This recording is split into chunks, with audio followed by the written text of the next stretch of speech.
In this lesson, we want to take another look at a very exciting topic, namely mitigations. To better understand what mitigations actually are, we need to take another step back and consider how institutions act. We've already learned that they are in a lot of pain because their positions are significantly larger than those of us retailers. Accordingly, they have to split their position into several parts and may even be forced to buy the market and then sell again to get the price back into more favorable price areas. The huge problem they have now is that the sell position they've put into the market has to get out somehow before they continue buying and the market takes off. And since this process is very non-transparent, we never know when an institution is completely done with a price area and when it is not. And this whole concept is called mitigations. And we want to take a closer look at it now. I've prepared a small diagram for you here so that you can understand the whole thing better. Let's take a look at below on the left side. If you look to the left, the market was in a downwards movement and from the demand zone and it impulsively went up. These short positions may have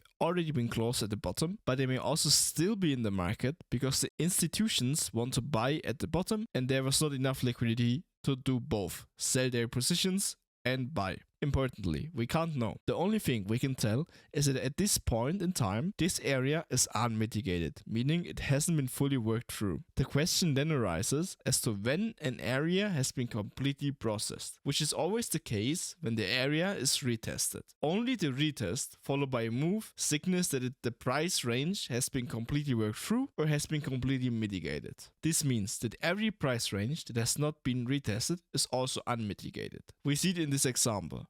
The market runs away impulsively from the bottom. There, the demand zone is still unmitigated. Then you see we made a high, and from this high we went down towards the demand zone and we built a bottom again.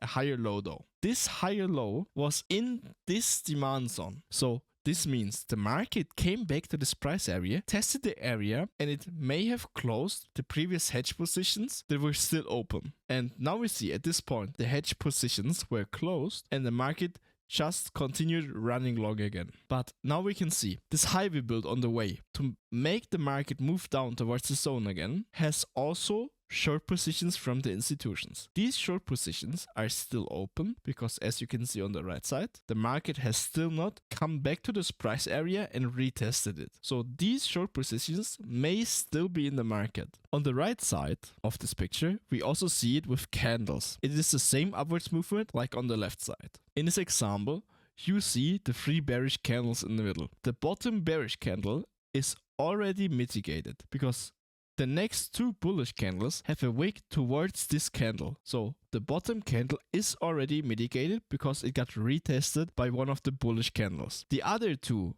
bearish candles, however, they are not mitigated because there was no wick in this price area. This means that these two candles have a high likelihood to be tested again in the future and the short positions from the institutions may be closed there. Now, we also want to take a look at some examples in practice. Let's go to TradingView. Of course, we also want to take a practical look at how we can use mitigations. First of all, a question. What can be mitigated? Entire zones can be mitigated, individual candles, and long wicks and shadows, because they are very prominent and stand alone. Shadows or wicks can also be zones, because if you think about it, a day candle has many different time units and candles throughout the day, which ensures that this shadow is created. This means that on lower time frames, there may be zones that are still unmitigated throughout the day. Now you have to ask yourself when such a zone is actually mitigated. Let's take a look at the chart. We are only looking at this small candle right here. This was a bearish candle and we are in a strong uptrend market. We are trend following traders and ultimately only want to consider when we can best enter the chart in the next demand zone in order to ride our long movement further into new highs. An institution will be interested in throwing more longs into the market here, but in order to do so at a good price, it must also throw a few shorts in the market so that the price here moves down and they can get a better price to buy in more positions. So this means that institutions wants to establish short positions as well as long positions in the market. And that is very difficult because they have to do that at the same time and there is not unlimited liquidity. A potential solution to this is to come back at a later date and then throw out the short positions that has been built up in this area. And that is exactly why the market often comes back to such areas, because there are huge hedge positions here that the institutions wants to close. We call this mitigation, or to put it simply, retesting. This whole thing exists on candle basis and zone basis. If we simply look at the candles here, we can see that the last short candle was retested before the big impulse. We see this short candle right here was the last, and it got retested by this candle right here. This bullish candle. We went down with this candle. We had the shadow right here, which took out the hedge positions the institutions established in this price area. So we can anticipate that this area right here is already fully mitigated. But we also have to think about the institutions had to already sell up here. So we have another zone in this area. This area is still unmitigated because we didn't have any wicks towards this area. Sure, you could count these two in, but in this price range is no real liquidity to take for the institutions. What you can see therefore later in the market is we move up,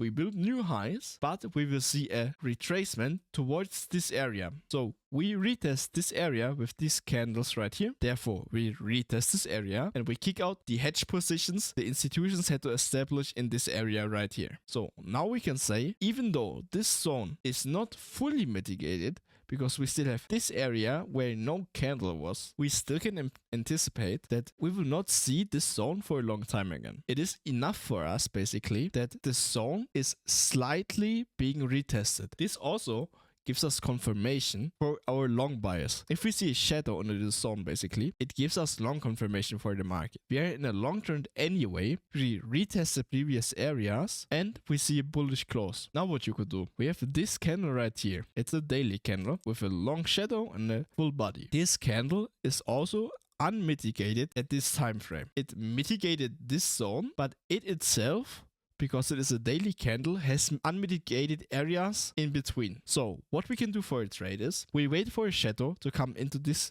price area, we see the rejection and we go long and we target new highs. This could have been an easy trade for us as well. In the next video, we'll be looking at how we actually draw supply and demand zones in the market. See you later.